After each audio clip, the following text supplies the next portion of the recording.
Over the next 2 months, we have not one, but we have two new moons in Virgo, one of them being a solar eclipse, and sandwiched right in the middle, we have a total blood moon lunar eclipse in Pisces. Greetings from Salem, Massachusetts. My name is Natasha, also known as Nurse Natasha. If you're new here, welcome. If you're old here, welcome back. It has been a hot minute, my friends. I have been in the chaos of moving. If you have been here before, you might notice I'm in a new space. I just moved into my new place in Salem. I do live in Salem, Massachusetts. I finally got to upgrade to a bit of a bigger space here, and I'm so excited. After being kind of on a break for the past 2 months, I am back because honestly, the astrology that's coming up in the next month and a half is very powerful. It's going to kind of be like the perfect storm to make your dreams come true, honestly, but it is going to be chaos. So we're going to talk about it. This first new moon in Virgo is coming up on August 23rd. This is at 0 degrees of Virgo. So this is literally, if you have been waiting for a clean start, a blank slate, a kind of blank canvas on which to paint upon, whatever you would like, this is it. I mean, 0 degrees is it's literally before even the first degree. It's this is our fresh start. And again, this is the first of two. We have double new moons in Virgo. So the first one is on August 23rd, and the next one is next month in September. On September 21st, we have our second new moon in Virgo, and it is also a solar eclipse. Eclipses are chaos. Eclipses are portals that put us where we need to be. It's gonna get a little crazy. We just had a really crazy retrograde. This past Mercury retrograde kicked my butt. My car broke down right in the middle of traffic in downtown Salem. Literally, my car just died. Brand new car just died. It's been, and then right before I was gonna move, I moved. That was chaos. It's just been, that Mercury retrograde definitely kicked our butt. And, Virgo is ruled by Mercury. So as we're going into these new moons in Virgo, it's a very mercurial energy, which is very communicative. It's very manifesting through words, the throat chakra. But basically what's going to happen here, I'm going to tell you about the astrology. We're going to do a tarot reading. We're going to see what the energy is. And yeah, I set the intention that this finds who it needs to find, to find the collective. So congratulations if you made it here, you're part of the collective. But I'm back in action. Again, this is my bread and butter is posting tarot readings and yoga classes. I also post yoga classes for every new moon and full moon here on my YouTube. I was on a bit of a break, but we're back. So happy new moon in Virgo, my friends. Yeah, this one, Virgo is an earth sign. We know this. It's earth. It's grounded. And new moons are about manifesting. And, this is really the time to lay the groundwork for whatever it is you want to do. And really get practical about it, right? Virgo is about practicality. The thing where Virgo can kind of falter is perfectionism, right? That's Virgo's downfall, is perfectionism. Now, the upcoming astrology, upcoming lunations, these new moons and the full blood moon in Pisces, it's on September 7th. It's really going to affect Virgo and Pisces placements. I am saying this is a Pisces sun and a Pisces Venus. It will also affect, it's going to affect everyone. Let's be real. Eclipses, all lunations, all astrology affects everyone. Depending on your personal chart is how it affects you. But mutable signs, so that's Pisces, Virgo, Gemini, Sagittarius, really going to be affected by these upcoming lunations. And then again, Virgo and Pisces, that's what our eclipse axis is on now. So, it's fine. But yeah, again, it's 0 degrees Virgo. So this is that fresh start, this blank slate we've all been waiting for. The question that I wrote down, the one note is, what can you control? Because eclipse season is going to show us what we can't control. That blood moon in Pisces is probably going to come through and be here's what you can control. And also get us to really dream and dream big and dream very, what is Pisces? Pisces is the dreamer. It's not of this world, right? And so that's a great energy, but it's chaos. It's not grounded. Use these new moons and Virgos to actually ground in reality, to okay, this is my big fantastical goal. What are actual steps that are grounded in reality that I can take to that big fantastical goal? You know what I mean? And I'm coming up on 1 year here in Salem. I moved to Salem, Massachusetts on September 1st last year. After I host witchcraft and wellness retreats here. I've done that for 4 years now. And it's just crazy. My advice to you is, if you have a big, crazy dream, go do it, because I've done it. And it's been rough, it's not been easy, but it has been worth it. And, if you have been wanting to make a crazy change or follow a crazy dream, just do it. This will be the greatest time to kind of go for it in a practical way, but also in a little delusional way, because we got that blood moon in Pisces. There's that little delusion, you just got to go for it. And my theory is, the world is on fire. the world is ending. You might as well go do what you want, and you might as well help people and build your community and stand up for what you believe in. So, you know, all right, let's get into it. We're going to get into this reading. Virgo in the tarot rules the Hermit card. Virgo in the body rules the digestive system. Again, I will have a yoga class for this new moon in Virgo as well.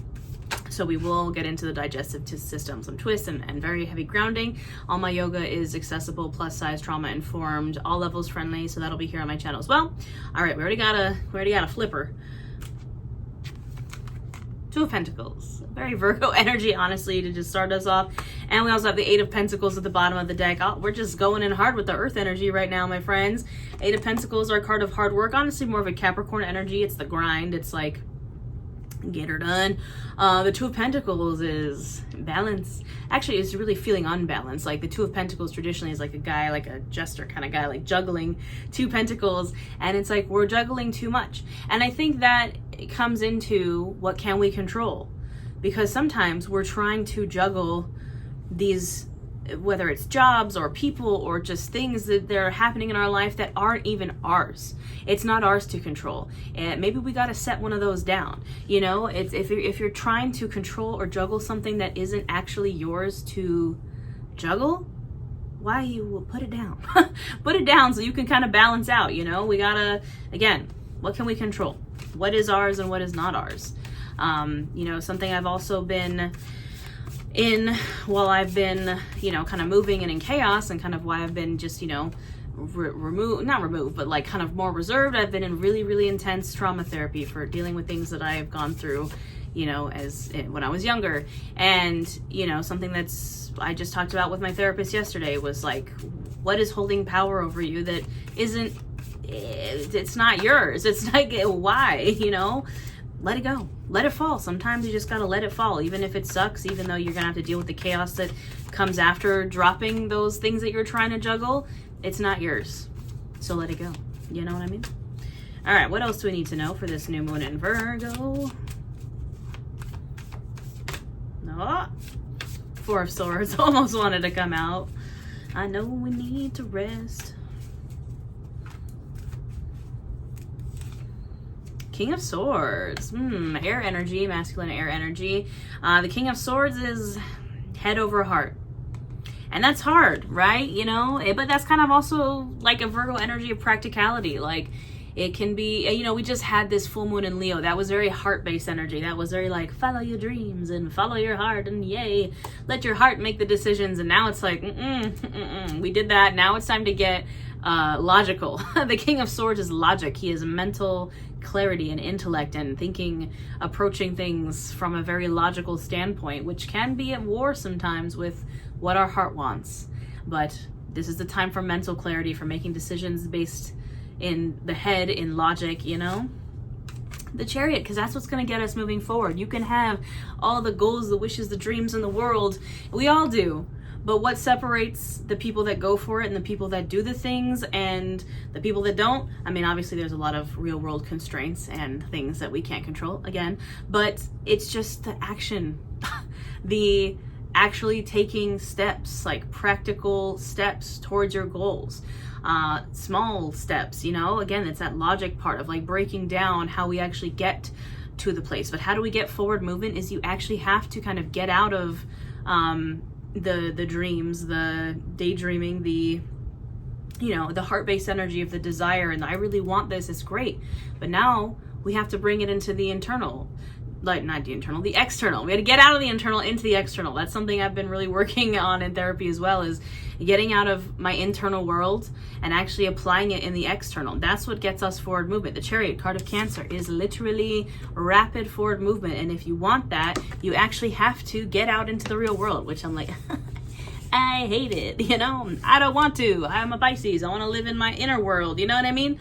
But unfortunately, we do have to actually put the plans into action to see them come to fruition. So, you know, all right. So maybe like listing practical steps, very logical steps of how we can move forward in the external world, in the real world. Put one foot in front of the other, as they say. But what does that look like?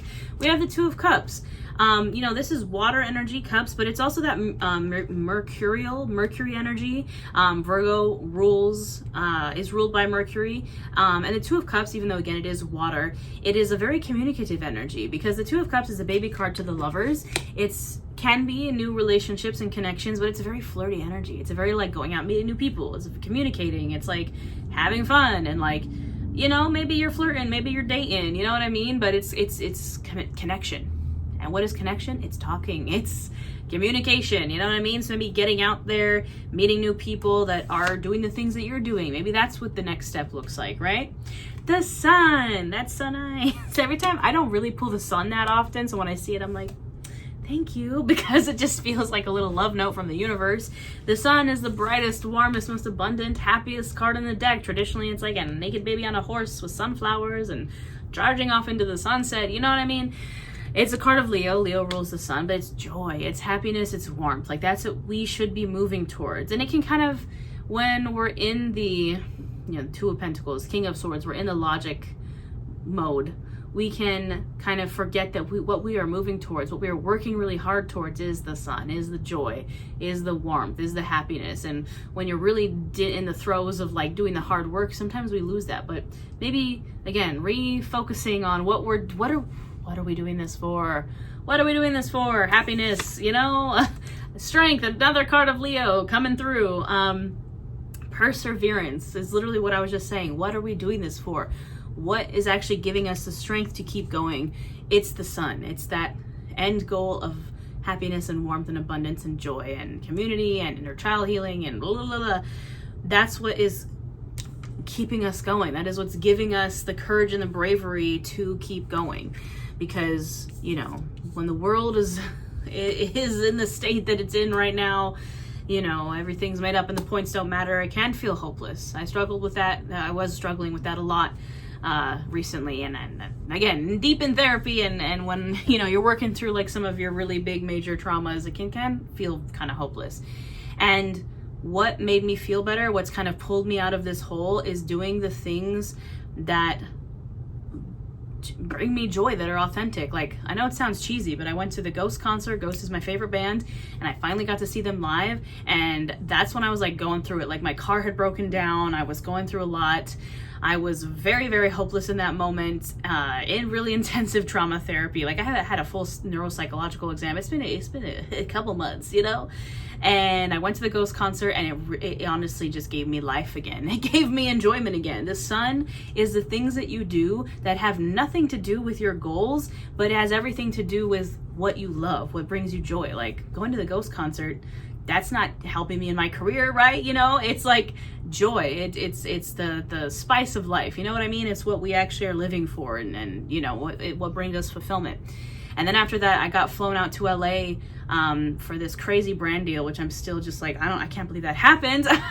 But if you know Heretic Perfume, you might see a girl in their ads. But I got there because I was authentically me. I literally got into that room in Los Angeles with, I can't say much because it's not out yet, but it's crazy. And I got there genuinely, I'm not joking when I say this, because I posted about Nosferatu so much, and Heretic's Nosferatu perfume, that they noticed me and they were like, we like you.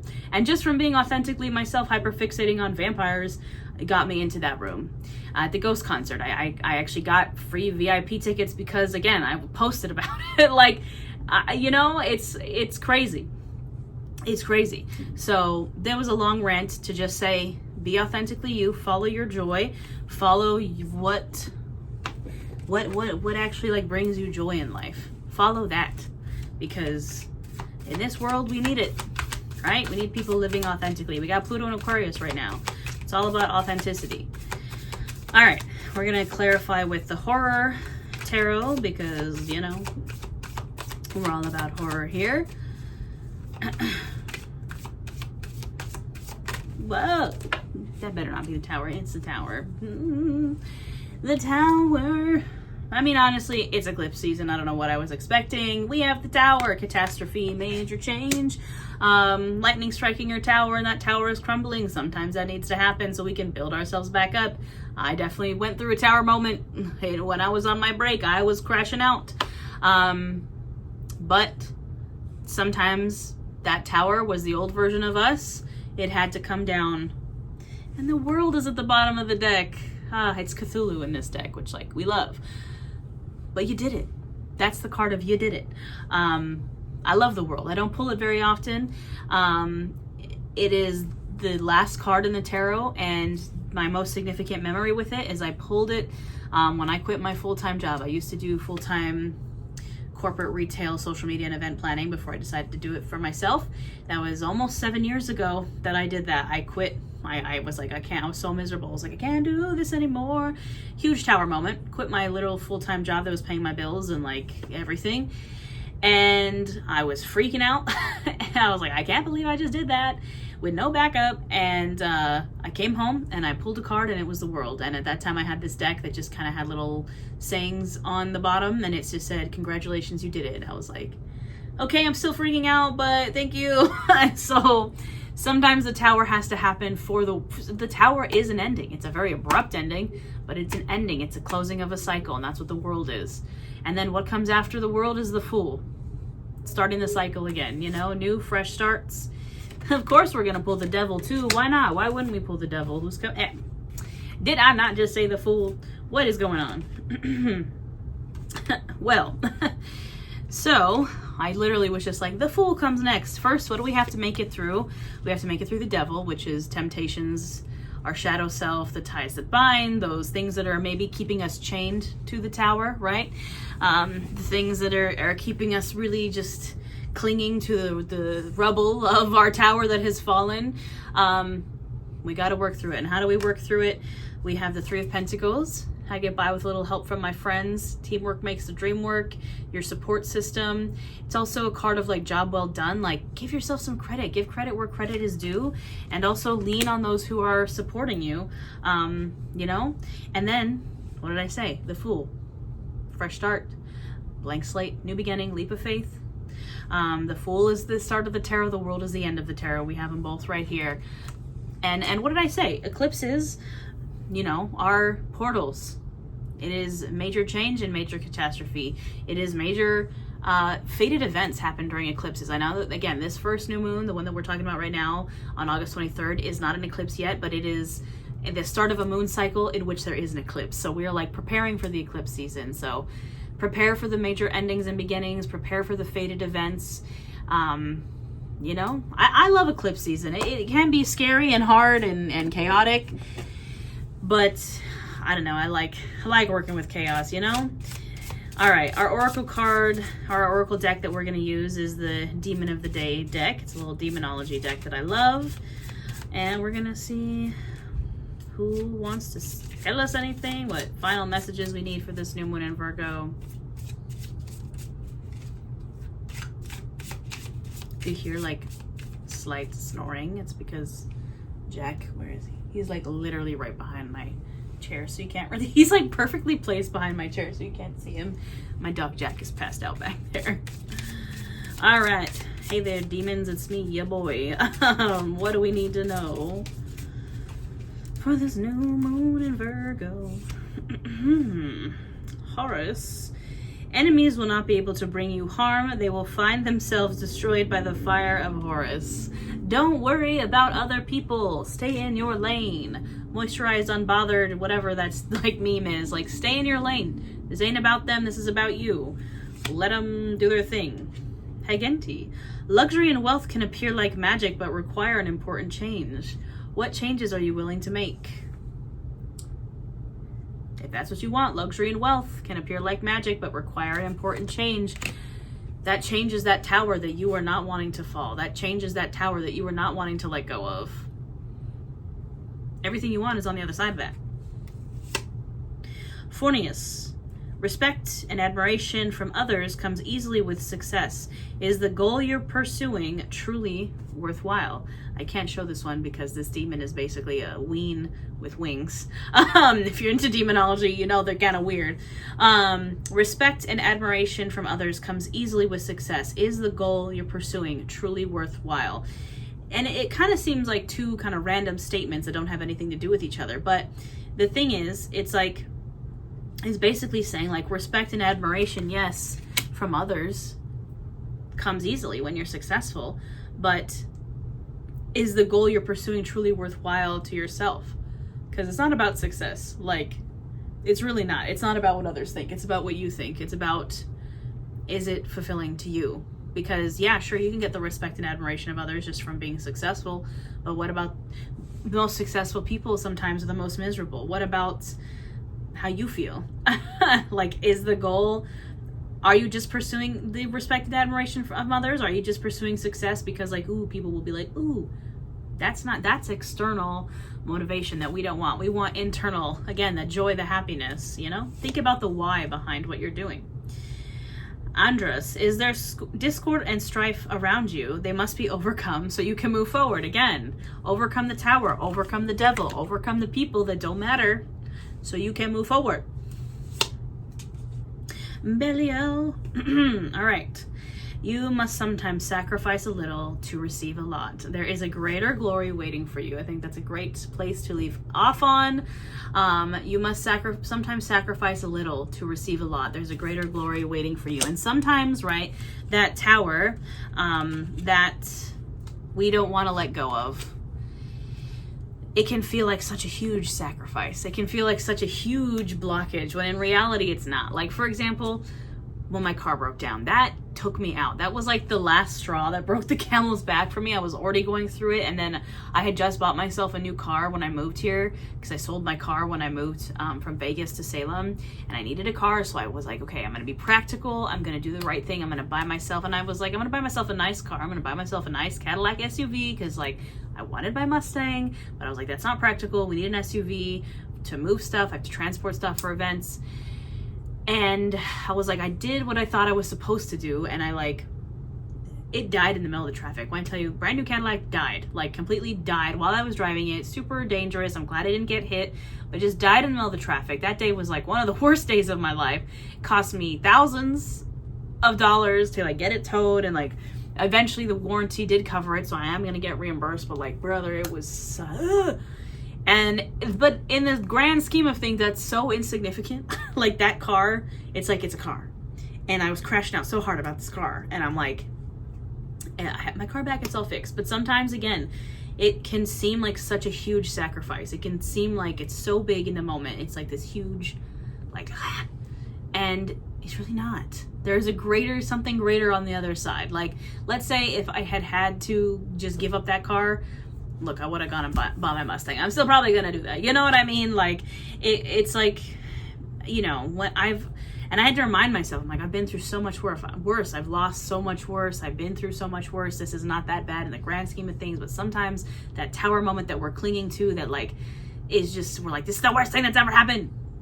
You have gotten through worse. I know that's not very motivating, but like, we have probably gone through worse, and we can get through this, and you can release what you need to release. And that small sacrifice, you know, it's going to lead to something greater. And it sucks, right? It sucks. I think about this all the time, where it's like, why does there have to be a sacrifice so I can get something good? Why does there have to be bad so then I can have good? And unfortunately, I don't have an answer. That's just life. You know what I mean?